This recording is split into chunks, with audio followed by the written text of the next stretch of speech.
ખેલ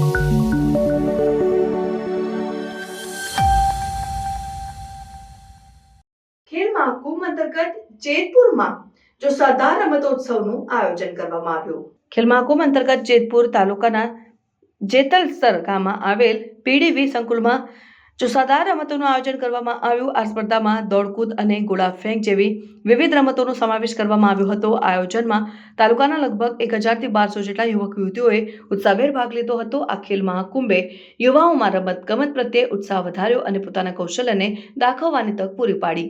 આ પ્રાથમિક સ્પર્ધામાંથી વિજેતા બનનારા ખેલાડીઓ હવે જિલ્લા કક્ષાની સ્પર્ધાઓમાં પોતાની પ્રતિભા દર્શાવશે। તાલુકા કક્ષાના રમતોના આયોજનને સ્થાનિક લોકો અને વિદ્યાર્થીઓ દ્વારા વ્યાપક પ્રોત્સાહન મળ્યું। કાર્યક્રમની સફળતા માટે શિક્ષકો અને કમિટી મેમ્બર્સે વિશેષ મહેનત લીધી। રાજકોટ જિલ્લાના જેતપુર તાલુકાના જેતલસર ગામે આવેલા પીડીવી સંકુલ ખાતે ખેલ મહાકુંભના ભાગરૂપે દોડકૂદ અને ગોળાફેંક જેવી રમતો યોજાઈ હતી। આ પ્રતિષ્ઠિત આયોજનમાં તાલુકાના આશરે 1000 થી 1200 જેટલા યુવક અને યુવતીઓએ ભાગ લીધો હતો। વિજેતા ખેલાડીઓને હવે જિલ્લા કક્ષા ઉપર રમવાનો મોકો મળશે। આ કાર્યક્રમને નાગરિકો, શિક્ષકો અને કોચોની પ્રેરણા મળતા યુવા પ્રતિભાઓ માટે આ રમતોમાં ભાગ લેવા માટે ઉત્તમ મંચ પૂરું પાડવામાં આવ્યું।